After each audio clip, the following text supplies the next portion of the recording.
The chewy dough melts into my mouth, complemented by a cheesy potato filling. The sweet butter warms the dish, and the tangy onions fall into pieces in my mouth.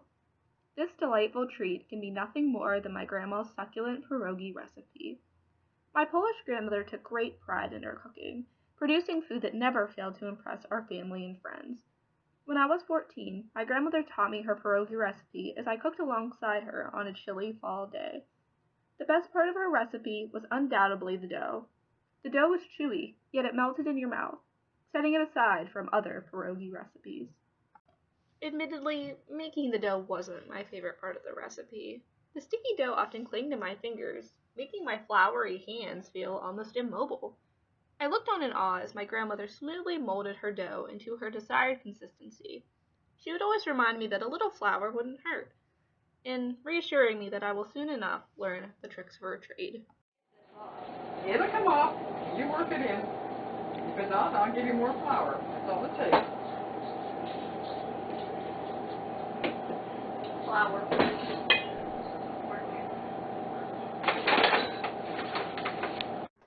We moved on to crafting the soft filling for the pierogies. My grandmother loved using cheese in her filling, which added depth of flavor and richness to her dish.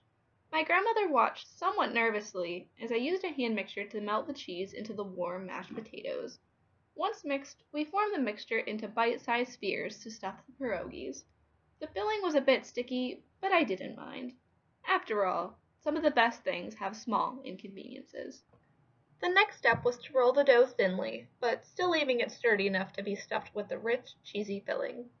Evidently, my grandmother was much more experienced at this skill, as she created a smooth piece of dough of the perfect thickness in a matter of seconds. However, my grandmother monitored my progress and never hesitated to lend a helping hand. Is that too thin or is that? This is fine. Over here. Spread it out this way.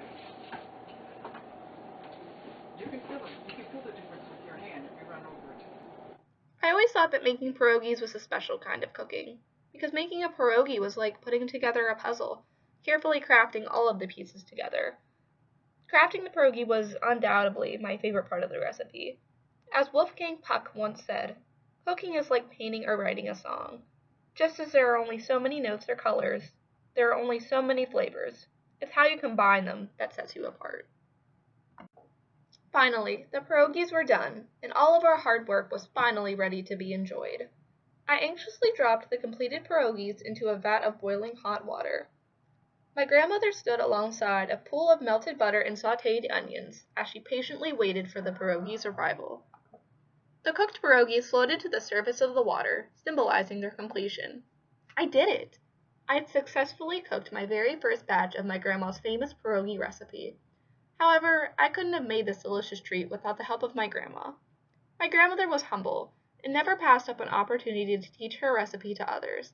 This is just the case with my friend Larissa. Larissa came to my high school as a foreign exchange student from Kiel, Germany. However, Larissa was actually of Polish nationality and spoke Polish in her household. Ironically, Larissa had never tried pierogies since she was so adept to her German cuisine. She had a great time talking to my grandma about Polish dishes. Polish. Polski. It means it's Polish. Po polsku. Oh, po polsku, see? My mother, Oh. we got the ski in it. Yeah. Same idea. Yeah. My grandma stood alongside us and instructed her famous pierogi recipe once again. Though I had not improved my dough-forming skills since the last time, Larissa possessed an inherent skill and rolled the dough with ease. It must be a Polish thing. Every step in the recipe was carefully followed to produce the decadent pierogies once again. One of my favorite parts of the recipe was what my grandma called forking. Even whenever I was younger, I helped my grandma to complete her recipe by sealing the edges of the pierogi with a fork. This method also produced a unique design on the end of the pierogi. Making pierogies with my grandma was always something that I look forward to. Her recipe was truly one of a kind, and I am happy that I was able to share these memories of cooking with her. Though my grandma has since passed, I will always cherish her pierogi recipe, and I look forward to perfecting her recipe in the future.